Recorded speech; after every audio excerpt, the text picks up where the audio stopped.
Hello and welcome to Newsclick. Today, we discuss the aftermath of the New York Times report, which says that US intelligence has placed software and code inside the Russian power grid, which could potentially cripple Russia's power distribution. To talk more about this, we have with us Prabir Purkayastha. Hello, Prabir. Prabir, so as we know, the New York Times report also accompanies John Bolton making a similar statement to that effect. And it delineates a larger strategy over the past couple of years in which US intelligence, US Cyber Command specifically, has placed code, so malicious software inside the Russian power grid, which can be activated at any point of time. So how do you see the timing of this revelation, so to speak, which US intelligence also is likely to be involved in, and what are the implications of this? You see, when the Cyber Command was created, there's always an issue. What is the need for a Cyber Command per se? And the argument was the Cyber Command has both offensive and defensive capabilities. So it was formed with the idea that offensive and defensive capabilities both are a part of the US military strategy. Now, I'm not going to say this is the only country in the world which is thinking in these lines, though it's also true that earlier both Russia and China have proposed that we should not use cyber weapons.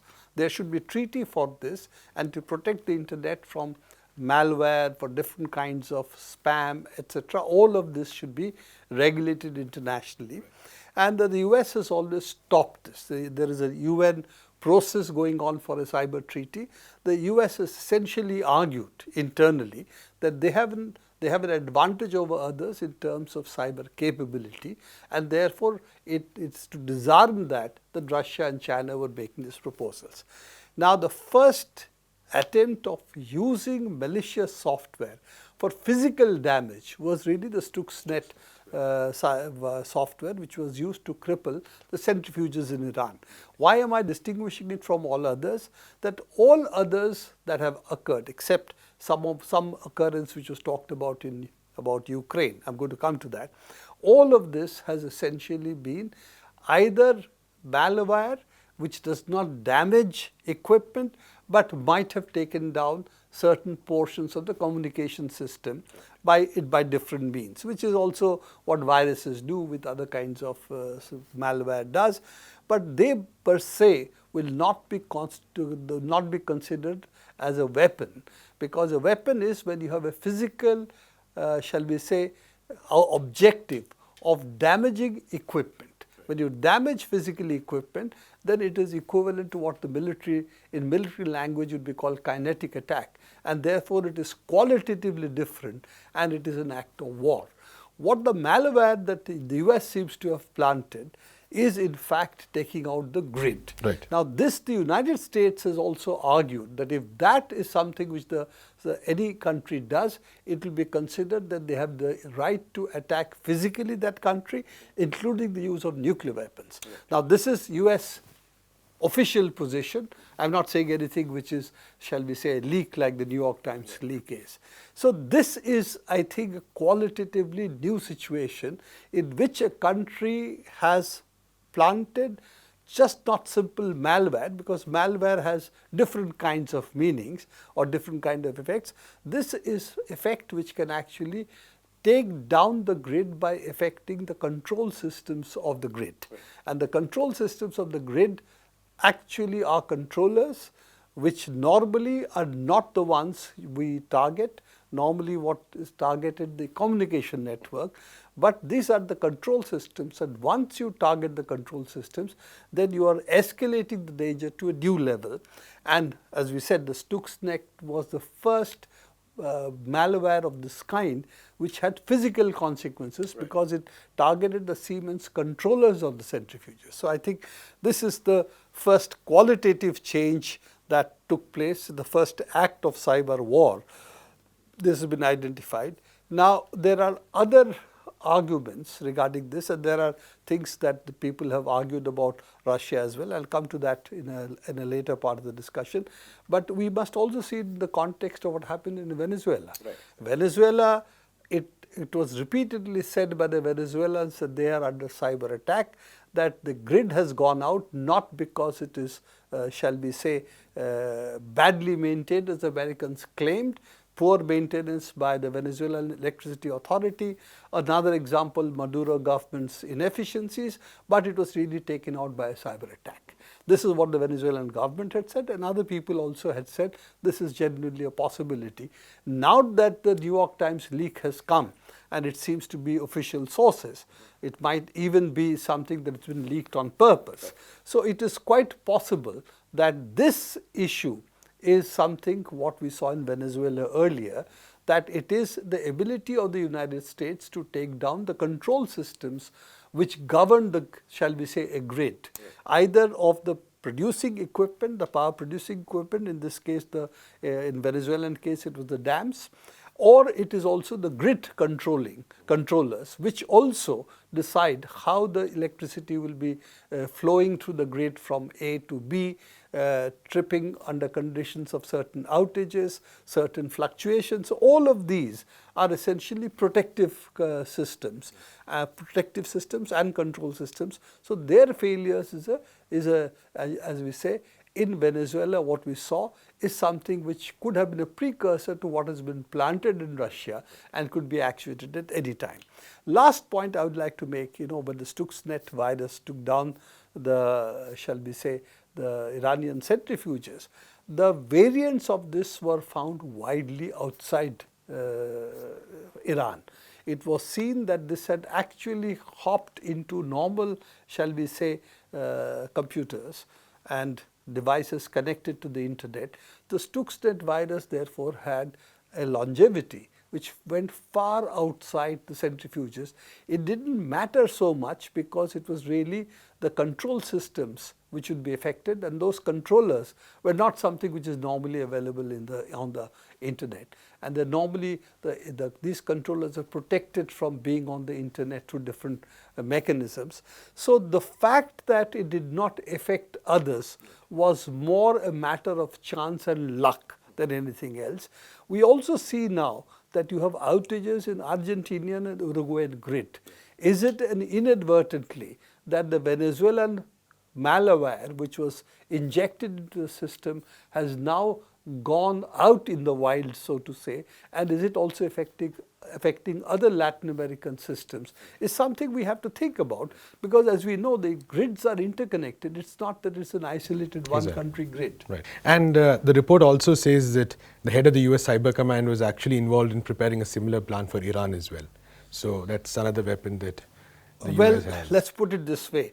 Once they have attacked the centrifuges, obviously they are also would have, shall we say, enough weapons in their cyber weapons in their arsenal, which Iran would be an obvious target. So this is taken for granted. The other interesting point of this is what the Americans have been saying for some time. They have been claiming that in a petrochemical complex in Saudi Arabia, that they found a cyber weapon, and that cyber weapon caused what is called the Triconics system, which again is a Siemens-like system but used for largely safety systems, because it is relatively far more, shall we say, robust under conditions of failure. Redundancies are more on the Triconic system. So the safety systems, and for instance in a boiler it's a burner management system, and a turbine it would be the turbine controllers. Normally they are separated from the other control systems and they protect, quote unquote, the safety part of the plant. That means if they find something which is happening, they shut down the plant safely, and they are not connected to the general control system except through the such shutdown commands. And normally they also have independent sensors, so that the shutdown is not affected by the problems of the control system. So these are the core of the safety of the plants, and they claim that these systems were being attacked, and the malware that was injected into the systems, and they have named the system and so on. These are the ones which are also found to be in the United States grid. and these were the ones which they thought were probes by which the United States grid was also sought to be compromised, according to them, by the Russians. So they claimed that this was already there. They've also made claim that the Ukrainian grid was affected. But let's face facts, Ukraine was in a condition of civil war. To say Russia did it is, of course, an obvious statement. But I will say that there is still not enough evidence, like the MH17, who shot it down, like who is the one who caused the grid failure in Ukraine, partial failure. Was it the Ukrainian civil war, the other side, or was it Russia? I'll say that's an open question. But here the argument is that these were the same kind of systems which they found in Saudi Arabia, which was affecting the Triconics the safety system, were also being sought to be injected in the United States grid, and therefore Russia was also preparing for, shall we say, a cyber war. The difference between the two is, I think it's also, it would be very naive to believe that countries are not probing each other's systems. Let's face it, when Snowden revelations came, they showed that the entire internet in different parts of the world had what are called backdoors and malware already embedded, through which the United States could tap onto the major switches that control the internet traffic. And we also, if you see the Indian network, for instance, you will find also those networks are also shown to be compromised. If you see what Snowden's the documents released, and that showed very clearly what is there. In fact, all of these things which compromises, say, the internet switches through which the communication takes place, are also the ones which then can be taken out if required. So the probing and taking out of equipment are not that dissimilar. But again, the issue is, it seems to be that these are all probings of that what each country does in others' networks, including their country, shall we say, their electrical grid, industrial systems, also the IT systems in companies. This is a part of what each country seems to be doing to others. Now, in fact, one of the security experts said to me once that, if you look at the DNC server, the Democratic Party's server, there is no chance that various countries had not got into that server, because it's such an unprotected server, the security was so poor. Right.